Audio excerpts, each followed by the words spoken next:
have you, there's been 2 wet fields. It seems like you've had problems with slipping, is that correct? Why you say that? The Raiders and, I didn't slip last game. you didn't? No. Okay. Man. When you revisit because the quote, the living in a world of suck, got a lot of play, Yeah.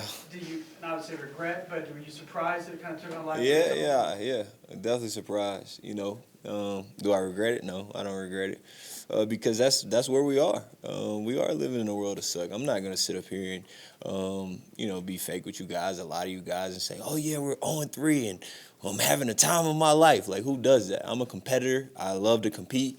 At the same time, though, you guys know me, I'm very positive. At the same time, we are living in a world of suck. Living in a world of suck is a military term in which military people say we're living in a world of suck, but we're gonna embrace the world of suck, right? And that's always been my mindset. You're never gonna see me say, oh yeah, times are hard and I give up.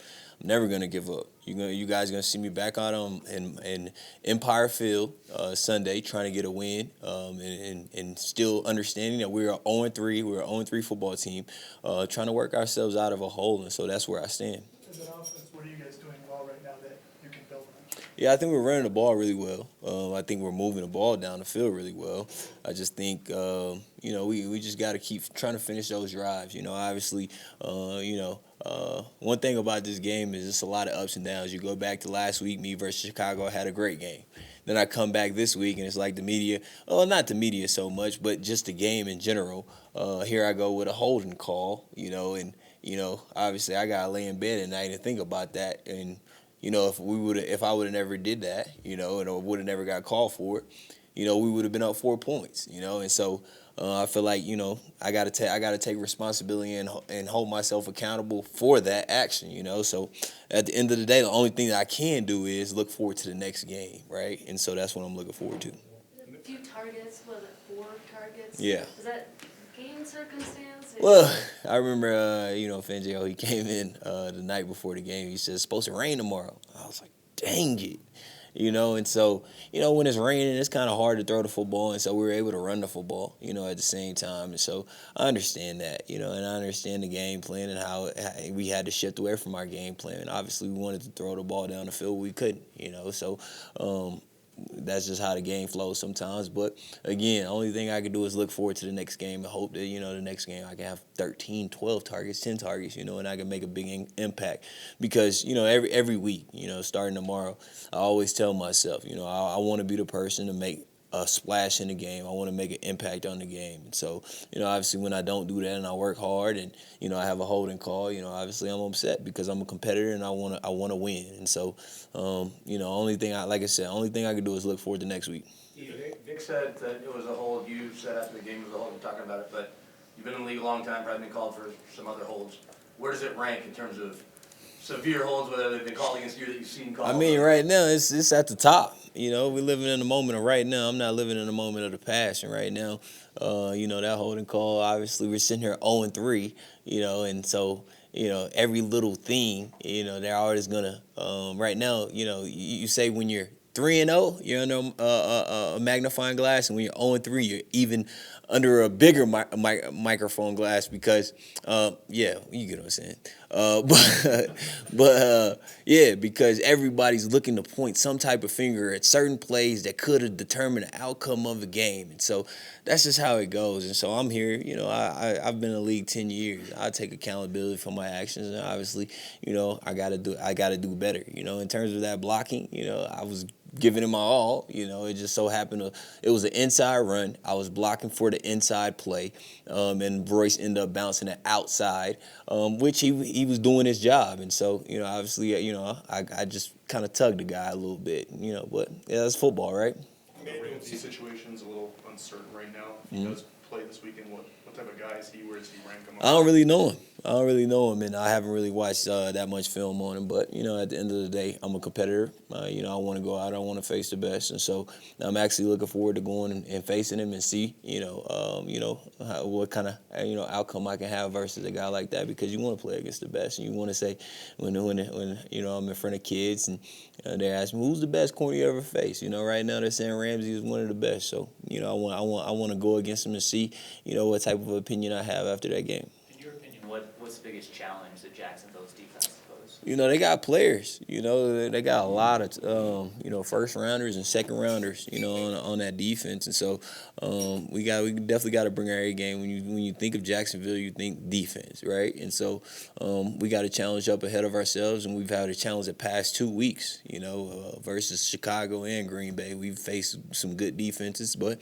we've been able to move the ball. So that's not gonna. I feel like that shouldn't be a problem. So we just got to just lock in and just prepare during the week and just try to go out there and score points.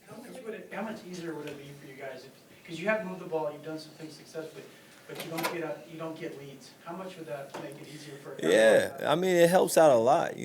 Obviously, when you're playing with a lead, if we had a 10-point lead, everybody's a little bit more relaxed. But when you're playing from behind, it's like you don't want to say it, but you do play a little tighter because every play could determine the outcome of the game. If you don't go down and score and you get an offense the ball back, it could be a 2-possession game. And so, obviously playing with a lead is something that we want to do. If you look back in the previous years when when we were winning, we were playing with a lot of leads and teams were playing tight on the opposite sideline. And with one mistake, next thing you know, it's a 3-point lead. And so, everybody gets to, make plays because the offensive coordinator is way more aggressive with his play calling. He's not thinking twice about his play calling. We're throwing the ball down the field. And so, obviously we're trying to get that lead, and we haven't been able to do that yet. And so hopefully the tide will turn. Man, you're one of 5 or 6 guys left from the Super Bowl team. When you look around the locker room, do you see a team in transition? Is it frustrating to go through what you've been through? More so than the... At the end, we're young. We got some young guys. I look at Noah Fant, a young guy. I look at Dalton. I still look at Bowles. He's young. The year we went to the Super Bowl, we had veteran guys even on the special teams. We had guys, older guys on special teams. We're young. And so I understand that. And yeah, sometimes it can get frustrating because you want to win, but at the same time, you got to understand these guys are young and they got to grow to be professionals. You don't step into the NFL and say, oh yeah, that guy is a pro. Some people, it takes 3 or 4 years for them to even get in the groove of it because you got to understand, you guys are just thinking about football, but these guys are balancing even stuff off the field to try to just get a rhythm of being a true pro. And so, I understand where we're coming from, but at the same time, I think we got a good enough team to win now. And we just got to stop shooting ourselves in the foot, and I feel like that's what we've been doing. And so hopefully we can stop doing that. A couple more for Emmanuel, guys. With Jalen Ramsey, I know Vaughn was asked about this last week, and I just want to get your opinion, but with more players requesting trades, even willing to hold out for trades, do you have an opinion on that one way or the other? It doesn't have anything to do with me, if he plays, he plays. If he don't, he don't. But at the end of the day, I'm trying to win number one. Man, you just said you have good enough players to win now. What is your definition of winning now? Obviously, winning every game. You look at the Oakland game, I feel like we should have won that. You look at Chicago, we should have won that. I feel like, even versus Green Bay, we don't turn the ball over 3 times, and I feel like we should have won that game. So you can't sit up here and say, yeah, we're young and we're in a rebuilding stage and all this stuff, and say this team can't win, because we can win. We've shown we can win, but the thing is, we're shooting ourselves in the foot. We're not creating turnovers on defense, and we're turning the ball over on offense. We can't do that. That's the recipe for a disaster. And so that's why we're sitting there 0-3. And so right now we're working to try to, hopefully the tide to turn, and, we start getting those takeaways and start scoring and start finishing drives, because we're able to move the ball, and we got a good defense. We got great players on the defensive side. So it's all got to click. Does it really matter what Jacksonville does, or is it really about what you guys do? Yeah, it's always about what we do, right? A lot of people want to put emphasis on them, but it's really about us and what we do and how we go out and execute, and how sound we are, how disciplined we are. And so that's going to be the determining outcome of the game. All right. Thanks. All right.